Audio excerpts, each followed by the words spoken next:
Bonjour à tous l'équipe, ici Jérémy de la Crypto Brève et comme tous les jours on va aller voir quelques news autour de la crypto-monnaie. On va aller regarder ensemble ce qu'il en est des altcoins. Il y a des annonces économiques importantes donc on va aller voir ça tout de suite. C'est parti, c'est parti. Bon alors si on regarde le Bitcoin rapidos, on peut voir qu'il y a de la manipulation de partout. Actuellement on est à 100 600 $ au moment où je te parle.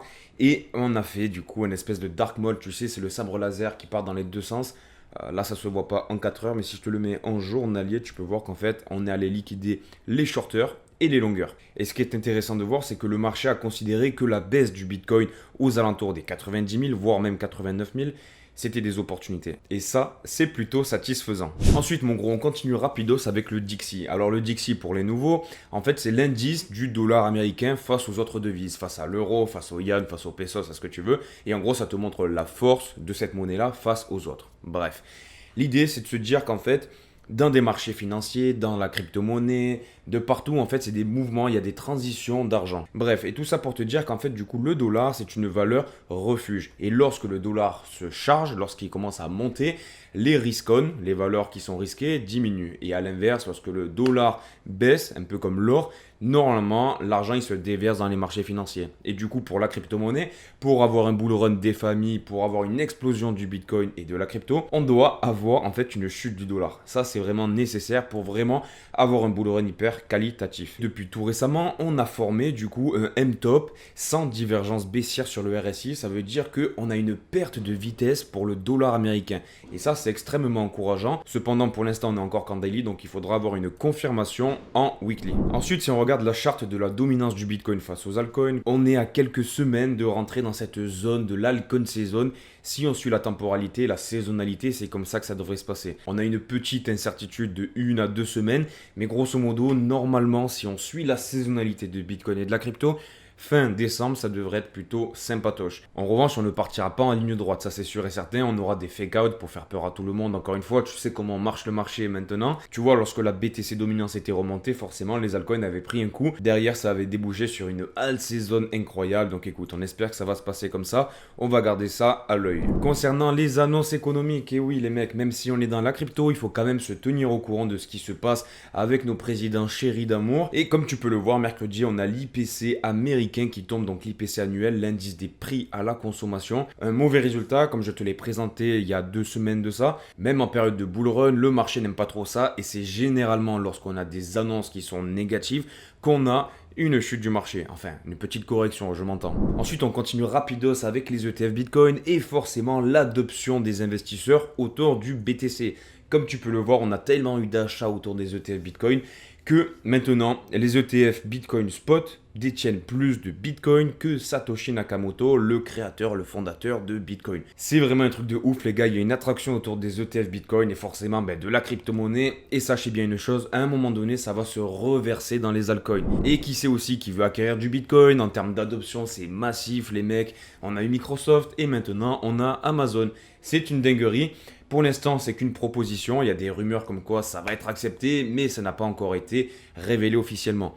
Toujours est-il que on a Sisi, l'ancien PDG de Binance, qui a retweeté en disant qu'en fait, vous avez juste simplement à accepter du Bitcoin comme système de paiement. Voilà, rien de plus simple. Sur chaque vente que réalise Amazon sur des chaussures, des couettes, des coussins ou je sais pas quoi, Amazon ils prennent 0,1% par exemple des personnes qui vont acheter en Bitcoin. Multiplié par le nombre immense de personnes qui achètent sur Amazon tous les jours, crois-moi qu'ils vont en accumuler du Bitcoin. Ensuite les gars, si on fait un petit point sur un projet que j'affectionne tout particulièrement, qui est Akash Network. Alors Akash Network, je te l'ai présenté mille et une fois. Je vais pas te le réexpliquer parce que sinon ça va durer 1000 ans, mais grosso modo en fait c'est une marketplace où les gens peuvent venir louer des GPU ou des CPU pour héberger des sites, pour entraîner des modèles d'intelligence artificielle et plein d'autres activités. Bref, tout ça pour dire qu'en fait on a une adoption qui est vraiment grandissante comme tu peux le voir sur cette charte dynamique depuis l'année 2024. Typiquement là ce que tu peux voir c'est le Daily Network Spend on Akash, donc grosso modo l'argent qui est dépensé sur la marketplace d'Akash Network lorsque les gens ils viennent louer des GPU, Akash il récupère une partie de cet argent là.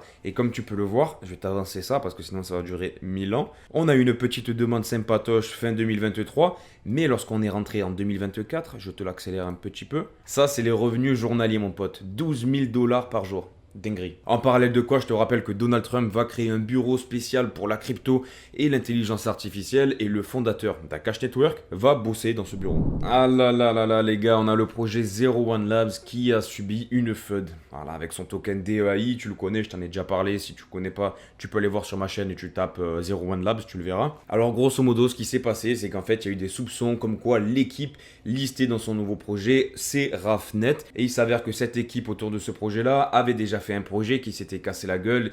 Ça avait fait une espèce de scam si tu veux. Donc dans la crypto-monnaie, ça va très vite, d'autant plus que l'équipe de Zero One Labs a mis du temps à répondre, a mis du temps à faire un mea culpa. Et donc forcément, le token a baissé, il est parti carrément au 0,4 $. Il a perdu plus de 50%. Personnellement, je pense que c'est plus une opportunité d'achat comme ce qui s'est passé avec Pal AI. Ensuite, mon gros, si on regarde l'index de la alt season, tu sais, c'est un truc que je te partage régulièrement et je te le partagerai de plus en plus parce que c'est ce qui nous intéresse. On est quand même investi dans les altcoins, donc il faut regarder le plus de paramètres possible, le plus d'indicateurs. Toujours est-il qu'on est monté aux alentours des 88 sur cet index-là. On est actuellement en train de retracer un tout petit peu, on est à 82, mais toujours est-il qu'on est toujours favorable aux altcoins. Donc à un moment donné, les gars, on aura des petites corrections, ça il faut le garder en tête. Et quand je dis petite, je m'entends. Il y a deux manières de voir la chose. C'est soit tu te dis, bon ben voilà, je me décorrèle un petit peu et je rachèterai la correction pour pas la subir, soit tu te dis, ok, je surfe tout le cycle.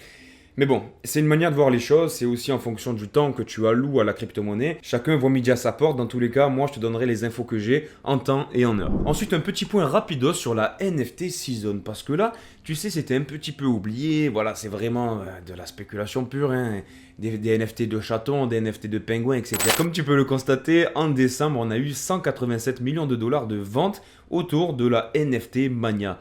Et donc ça, c'est plutôt costaud. C'est pour ça que sur Telegram, sur le groupe de la Crypto Brève, le lien est en description si ça t'intéresse, le projet VVAIFU, qui est dans l'intelligence artificielle, les agents autonomes, etc., il touche à la NFT Season. Et c'est pour ça que dans le groupe Telegram, je vous ai dit, les gars, ça peut être intéressant. Ça peut être intéressant parce que, voilà, ils surfent sur plusieurs narratifs. Et forcément, si tu veux te corréler au narratif des pingouins ou quoi que ce soit, il y a des crypto-monnaies comme ça sur lesquelles ça peut être intéressant de mettre quelques billes. Attention, on ne met pas des pourcentages comme dans Akash Network ou dans Render.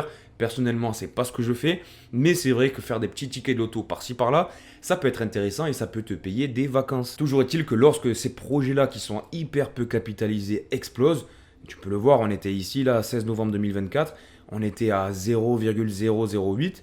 En quelques jours, vraiment en 3-4 jours quoi, on est monté à 0,2. On a fait une explosion de je sais même pas combien. Ça fait un x17 en quelques jours. Donc tu vois, il faut être vraiment très réactif parce que si tu rates les x17, bah, directement tu repars à ta mise initiale. Donc un truc qui est sympathique avec ce genre de petits tickets de loto là, une fois que tu as fait un x2, si tu arrives à faire un x2, tu récupères ta mise. Tu récupères ta mise et tu la sécurises. Tu la mets dans ton compte en banque ou en stablecoin et tu le fais travailler, tu vois. Ensuite, si on jette un petit coup d'œil rapido sur Sturdy, comme tu peux le voir, il a 2,81 $ et il est toujours dans notre bon vieux biseau qui s'est allongé.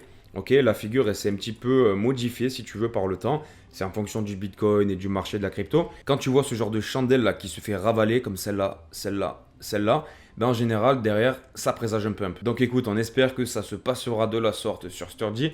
Dans tous les cas, c'est un projet qu'on suivra de près sur la Crypto Brève, mon pote. Bon, et bien sur ce, j'espère que cette vidéo t'a plu, mon petit pote. Voilà, le décor a un petit peu changé. Dans tous les cas, j'espère que tu as aimé le contenu parce que c'est le plus important, je pense. Un petit like et un commentaire pour me donner la force sur YouTube. Et si ça t'intéresse, il y a le groupe Telegram de la Crypto Brève. C'est gratuit, c'est un groupe d'entraide. Voilà, il est ouvert à tous à condition d'être dans la bonne humeur et dans la bienveillance. Le lien est dans la description. Je te donne rendez-vous demain à 5 h du matin. Prends soin de toi. Bisous, ciao, ciao.